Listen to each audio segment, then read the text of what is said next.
जी अस्सलाम वालेकुम नाज़रीन, इस वक्त हम LOC पे फॉरवर्ड ब्लॉक मोर्चों में मौजूद हैं। यहाँ पर हम आपको बता सकते हैं कि यहाँ का टेम्परेचर कितना है और यहाँ पर बैकग्राउंड पर भी आपको अंदाज़ा होगा कि जो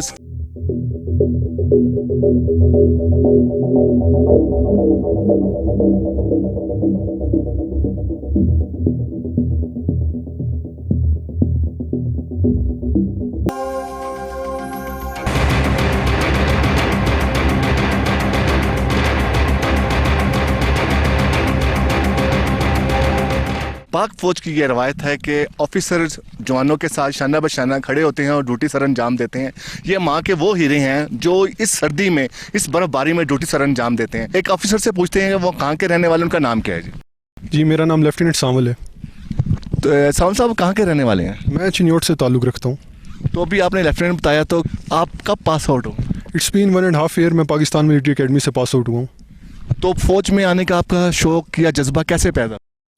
फ़ौज में आने की जो बेसिक रीज़न थी, I love the environment, I feel proud to serve this country.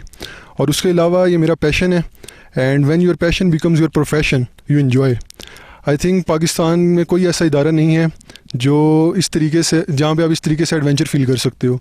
Like इससे पहले हम छोर में थे, वहाँ पे 50 डिग्री प्लस सेंटीग्रेड की गर्मी थी, और अभी हम सेक्टर में यहाँ पे -14 to 15 टेम्परेचर जाता है। तो आपको कैसे मुश्किलात का सामना पड़, एक तरफ बहुत ज़्यादा गर्मी पड़ रही है, दूसरी तरफ बहुत ज़्यादा सर्दी पड़ती है। बिल्कुल आपकी बात ठीक है, लेकिन जब आपने ठीक कहा कि यहाँ पे चलना मुश्किल है, यहाँ पे सर्वाइव करना मुश्किल है, it requires a lot of strength. देखें, this is the beauty of Pakistan army. People from different background, different regions, they are part of it. अगर एक लड़का सियाचिन से है या स्कर्दू से है, तो दूसरा जवान सांगड़ या सीबी की गर्मी से है। तो उसके लिए बेसिकली हमारी जो SOPs हैं, we adhere to the SOPs। जब भी कोई जवान आता है, ख्वाह वो छुट्टी से आए या वो न्यू पोस्टिंग आए, we have the administrative camps down. आपने देखा होगा नीचे से आते हुए हमारा एडमिनिस्ट्रेटिव कैंप था, वहाँ पे वेदर एक्लिमेटाइजेशन होती है जवानों की। वो वहाँ पे 3 से 4 दिन सर्वाइव करते हैं, रहते हैं, वेदर के हिसाब से यूज्ड टू होते हैं। Then they further move to the battalion headquarter, और यहाँ पे जो हमारे RMO हैं, रेजिमेंटल मेडिकल ऑफिसर, वो उन्हें देखते हैं।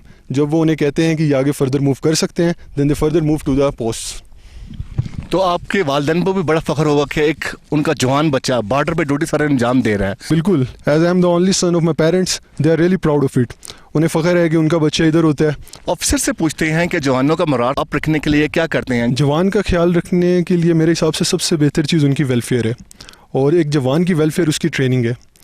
एक जवान को उसकी ट्रेनिंग के लिए तमाम फैसिलिटीज़ प्रोवाइड की जाती हैं। ख्वाह आप जाएंगे, ट्रेनिंग रेंजेस हैं, उसके अलावा हमारे pets competition, different competition, assault courses होते हैं, इनमें जवान पार्टिसिपेट करते हैं और they enjoy it, they love it. And moreover we are part of infantry, और इन्फेंट्री में ये इन्फेंट्री की खूबसूरती है कि जवान अफसर कोई फ़र्क नहीं होता, तमाम मिल के रहते हैं और they together serve the country. अच्छा, ये बताएं कि ड्यूटी के बाद आप फारिग होते हैं, फारिग टाइम में आपका क्या मसरूफियात होती हैं? क्या आप जवानों के साथ कैसे आप टाइम स्पेंड करते हैं?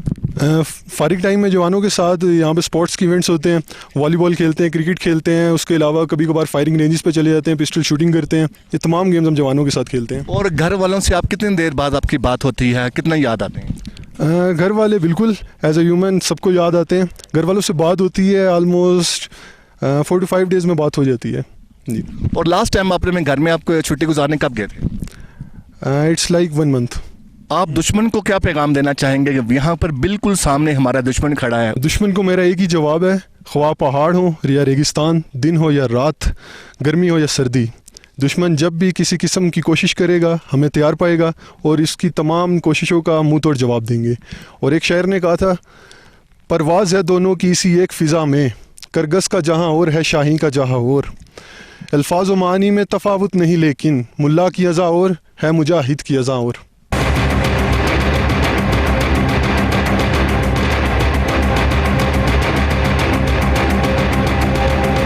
आपकी ड्यूटी क्या है और आप यहाँ पर क्या कर रहे हैं? सर मैं एक स्नाइपर हूँ, मेरा काम छुप कर दुश्मन को देखना है और अपने टारगेट का इंतज़ार करना है।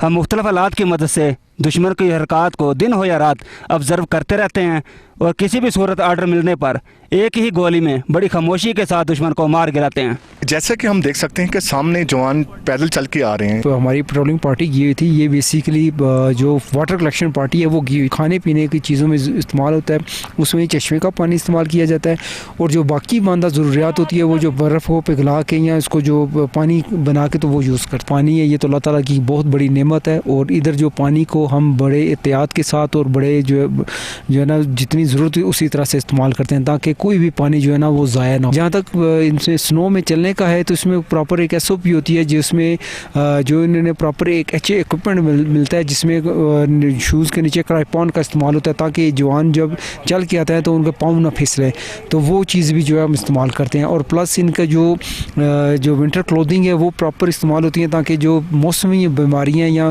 फ्रॉस्ट बाइट के केसेस हैं इंसिडेंट्स हैं वो ना हो सकें। बर्फ़ वाला पानी इस्तेमाल करते बहुत ठंडक होती होगी, तो फिर पानी जब पीते हैं नहाते हैं मुश्किलात, तो ये तो फिर समझ लीजिए आप बर्फ़ में सारा कुछ कर रहे होते हैं, तो किस तरीके से सर्वाइव कर रहे होते हैं? देखिए ये तो बेसिकली एक कुव्वत ईमानी है जो अल्लाह ताला की ज़ात जो हमें एक जज्बा देती है, क्योंकि हम अपने इस्लाम की सरहदों की पाकिस्तान की सरहदों की हिफाजत कर रहे हैं और बिल्कुल दुश्मन की आंखों में आंखें डाल के बैठे हुए हैं। और प्लस हमारी जो दूसरी ट्रेनिंग है वो भी हमारी इस तरह से होती है कि हम जो है इन मुश्किलात को हमें मुश्किलात लगती नहीं है इतनी।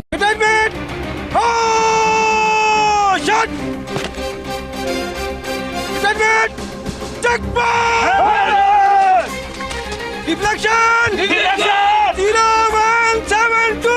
0172! Elevation! Elevation! 0937! 0937! Gone! ये जो जवान इस वक्त कर रहे हैं ये क्या कर रहे हैं और कौन सा हथियार वगैरह का यानी कि इस वक्त ज़रूरत पड़ती है?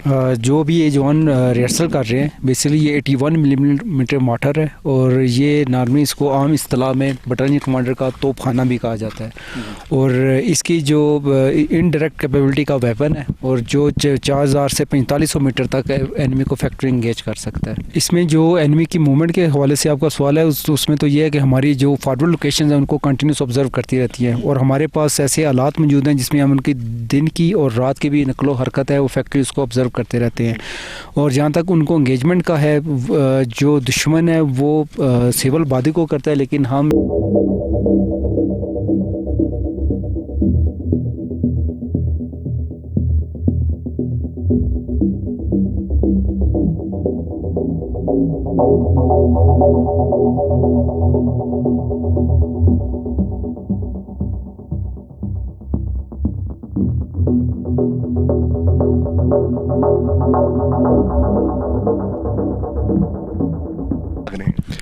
ये अपने अलर्ट एक्सरसाइज की तैयारी कर रहे हैं। किसी भी हंगामी सिचुएशन के अंदर अगर हमें अपने मोर्चों को ऑक्यूपाई करना पड़ता है तो उसकी प्रैक्टिस कर रहे हैं और आइए मैं आपको दिखाता हूँ कि अभी अपने मोर्चों को कैसे ऑक्यूपाई करेंगे।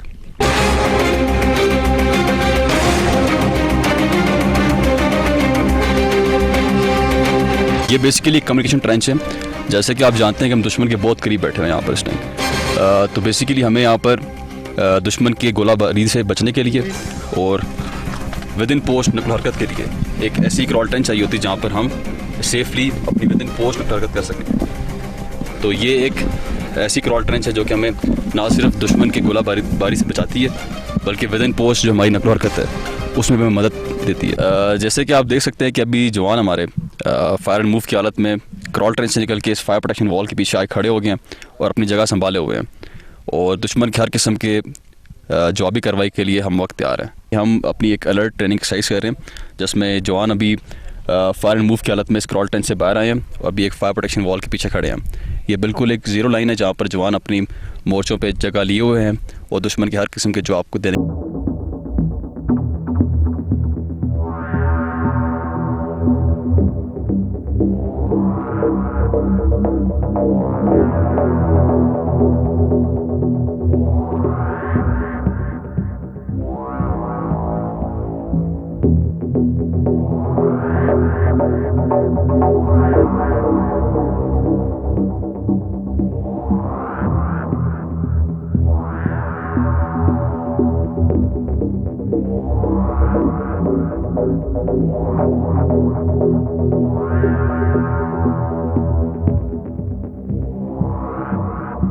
इंटायरली बात करें एहतियात तदबीर की, तो हमारा अल्हम्दुलिल्लाह डिफेंस जो है इट इज़ वेल इस्टेब्लिश्ड, और इसमें हमारे पास जितने बंकर्स हैं that are made up of concrete. हमारी कंप्लीट जो प्रोटेक्शंस हैं ये सारी ओवर प्रोटेक्टेड है, हमें सच कोई दुश्मन के फायर की कोई अंदेशा नहीं है। लेकिन इसके अलावा यहाँ पर अगर बंकर ना भी हो तो हमारा अल्हम्दुलिल्लाह जज्बा इस कदर भरपूर है कि हम दुश्मन का डट के मुकाबला कर सकते हैं। आइए आपको दिखाते हैं इतने सख्त हालात में हम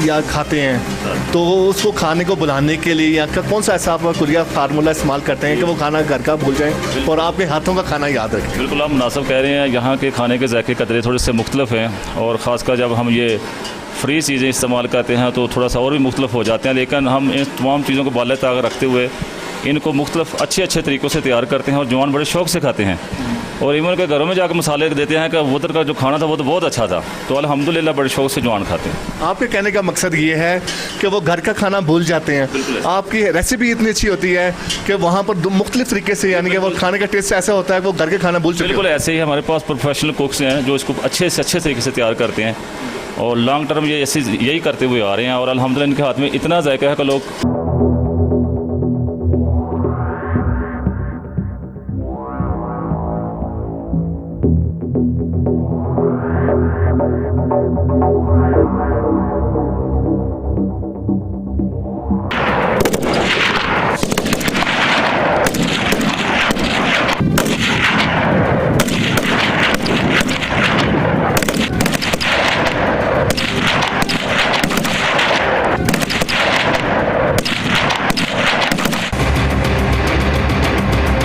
फायरिंग जो है एक स्किल है, और प्रैक्टिस स्किल में आपकी बेहतरी आती है। तो जब ये प्रैक्टिस में रहते हैं तो इनकी जो चांसेस हैं अपने टारगेट को इंगेज करने के वो ज़्यादा बेहतर रहते हैं। दैट्स वाई हम इनको लगातार प्रैक्टिस देते रहते हैं। ठीक है, लेकिन जब ये जैसे फायरिंग हो रही होती है तो दुश्मन तक के आवाज़ जाती होगी, तो उस पर दिल पे क्या बीतरी होती है कि दुश्मन का कैसा हमारा मुकार दुश्मन है? ये आपने बहुत ज़बरदस्त बात की है। हमारी जो फायरिंग है ये दिन और रात दोनों औकात में होती है, और दुश्मन इसको सुनता है। इस फायरिंग को सुनने के बाद दुश्मन के दिल में ये बात बावर हो जाती है कि उसके सामने जो फ़ौज बैठी है यानी पाकिस्तान आर्मी, वो हर लम्हा और मुंह तोड़ जवाब देने के लिए तैयार है। तो क्या समझते हैं ना कि आप देखें कि पाक फ़ौज के जो जवान हैं इन इलाकों में आके ड्यूटी सर अंजाम दे रहे और इतनी सर्दी में दे रहे होते हैं, लेकिन आपके हौसलों को पहले तो हम दाद देते हैं कि हम यहाँ पर थोड़ी देर के लिए आए, हमारी बस हो चुकी है, तो आपको क्या आप भी इंसान है तो आपको सर्दी नहीं लगती है? थैंक यू वेरी मच कि आपने एक्नॉलेज किया, और हम ये बात अपनी कौम तक पहुंचाना चाहते हैं कि हमारी कौम जो है ना, चाहे सर्दी हो या गर्मी, मैदान, पहाड़, शहर, गांव, कस्बे, वो सुकून के साथ अपना काम करे। उनकी फ़ौज सरहदों की और अंदरूनी और बैरूनी दोनों दुश्मनों के लिए हिफाजत करने के लिए तैयार है। जहाँ तक सर्दी गर्मी की और मुश्किलात की बात है, आपने बिल्कुल ठीक कहा, हमें मुश्किलात का सामना करना पड़ता है, लेकिन हमारी तरबियत ही इस तरह होती है, और उसके साथ साथ कौम की दुआएँ और कौम का जो कॉन्फिडेंस है हमारे साथ, वो हमें इस बात की तरफ लेके जाता है कि हम अपनी ड्यूटी को बेहतर तरीके से अंजाम दे सकें। लेकिन जहाँ पर आप ड्यूटी सर अंजाम दे रहे हैं यहाँ पर तो छुट्टी का कंसेप्ट नहीं होता, तो ईद आती है, खुशी के त्यौहार आते हैं, उस वक्त अपने घर वालों को कैसे आपकी याद आती है? जी बिल्कुल ठीक है, ऐसा भी नहीं है कि बिल्कुल छुट्टी नहीं होती। हमारे जवान छुट्टी जाते रहते हैं, लेकिन जैसा कि ये एक 24/7 ड्यूटी है, तो बॉर्डर्स के ऊपर हम लोग अपनी ड्यूटी ईद के त्यौहारों में भी देते हैं, शादी ब्याह में भी देते हैं, तो उस दौरान ज़रूर हम मिस करते हैं अपनी फैमिलीज़ को, लेकिन जो पाकिस्तान आर्मी है ये हमारी फैमिली है, तो हम अपनी खुशियाँ, अपने गम इन्हीं के साथ यहाँ पर इंजॉय करते हैं। तो आप यहाँ से ये समझते हैं ना कि ये कोई सिंधी है, कोई बलोची है, कोई पंजाबी है, कोई कश्मीरी है, लेकिन यहाँ पर एक गुलदस्ता बना हुआ है। गुलदस्ता है जो सिर्फ उसका एक ही मोटो है कि वतन की हिफाजत करना। तो यहाँ पर आके सब जवान एक हिफाजत कर रहे होते हैं, उस वक्त आप क्या पैगाम देंगे?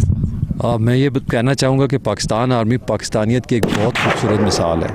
यहाँ पे हर इलाके का, हर सूबे का बंदा मौजूद है, कश्मीर से लेकर सिंध तक, और पठान, पंजाबी, तमाम तरह के लोग मौजूद हैं, और हम सारे इकट्ठे होकर सिर्फ़ और सिर्फ एक मकसद के लिए काम करते हैं, वो है अपने मुल्क की हिफाजत।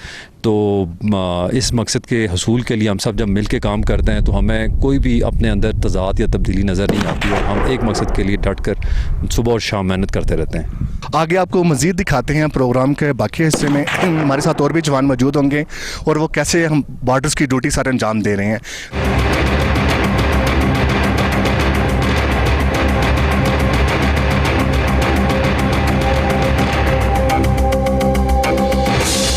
इतने मुश्किल हालात में जब सोल्जर बीमार हो जाता है तो क्या ट्रीटमेंट करती है पाक फ़ौज, हम जानते हैं डॉक्टर साहब से। अच्छा, हमारे पास जो पेशेंट आते हैं, हमारे पास ज़्यादातर सर्दी के रिलेटेड या हाइट से रिलेटेड जो डिजीज़ होते हैं उसके पेशेंट्स होते हैं। तो हम उसको प्रिवेंट करने के लिए हम SOPs को बहुत सख्ती से फॉलो करवाते हैं और उसको इम्प्लीमेंट भी करवाते हैं। SOPs हमारे पास जो होती हैं अपने आप को कवर करना होता है, और जो हाइट के ऊपर जो हमारी प्रोसीजर होता है वो एक्लिमेटाइजेशन का प्रोसीजर होता है। स्टेप बाय स्टेप हाइट के ऊपर आना होता है। जब हमारे पास यहाँ पे इंडिविजुअल्स आते हैं तो हम उसका तरीका ये करते हैं कि 8000 हाइट के ऊपर हम उनको स्टे करवाते हैं। 24 आवर्स से लेके 72 आवर्स तक हमने स्टे करवाना होता है। उसके बाद हम स्टेप बाय स्टेप हम उनको ऊपर बुलाते हैं। जब हमने पोस्ट पे भेजना होता है पेशेंट को, हम यहाँ पे RAP में जब पेशेंट आते हैं हमारे पास तो हम उनको पहले एग्जामिनेशन करते हैं, फिर हम उनको जब डिक्लेयर करते हैं एज अ फिट, तो फिर हम उसको आगे पोस्ट पे भेजा जा सकता है। अच्छा, जब मैं ऊपर से आ रहा था यहाँ पर रास्ते में मुझे काफ़ी आबादी नज़र आई है। हॉस्पिटल यहाँ पर मुझे कोई नज़र नहीं आया, तो क्या सिविल लोग भी आपके पास आते हैं इलाज करवाने का? जी बिल्कुल, हमारे पास सिविल पेशेंट्स भी आते हैं हमारे पास। हम उनका RAP में भी ट्रीटमेंट करते हैं, और हम मंथली रेगुलर बेसिस पे हम जो हमारे विलेजेस हैं उनके अंदर जाके हम मेडिकल कैंप्स भी करते हैं। वहाँ पे भी हमारे पास सिविल पॉपुलेशन आके हमसे ट्रीटमेंट लेती है, और जो यहाँ हम RAP में पेशेंट्स को हम चेक करते हैं, उनको ट्रीटमेंट करते हैं, वो भी फ्री ऑफ कॉस्ट होता है। और जो हम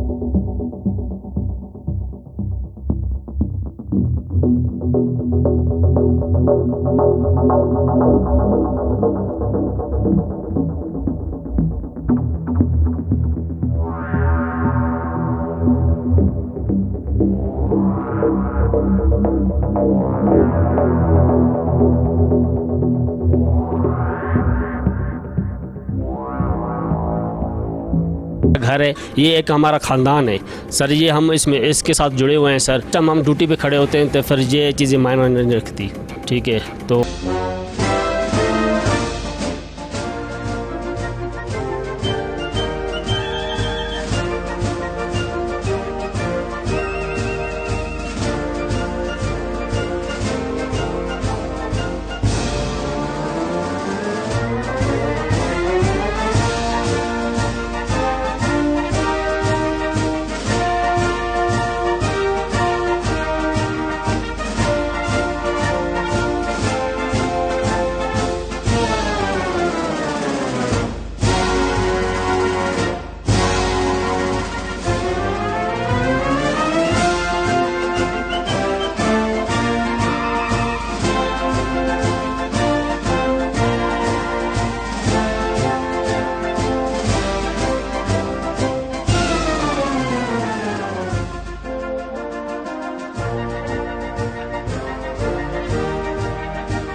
बॉर्डर पे हमारे जवान कैसे ज़िंदगी बसर करते हैं और मुल्क की हिफाजत के लिए हर वक्त तैयार हैं। मुल्क की बका के लिए पाक फ़ौज का साथ देना और पाक फ़ौज पर फ़ख्र करना भी हमें फ़ख्र है कि इन जैसे जवानों की वजह से हम पुरसकून हैं और हमारे बॉर्डर की हिफाजत कर रहे हैं।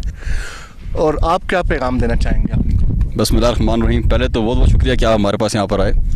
मेरा अपने दुश्मन के लिए एक ही पैगाम है कि हम अपने मुल्क की हिफाजत और बका के लिए हर वक्त तैयार हैं, कि अगर वो किसी भी किस्म की मुहिम जोई करने की कोशिश करेगा तो हमें हर वक्त तैयार पाएगा। नारे तकबीर! अल्लाहू अकबर! नारे तकबीर! अल्लाहू अकबर! नारे तकबीर!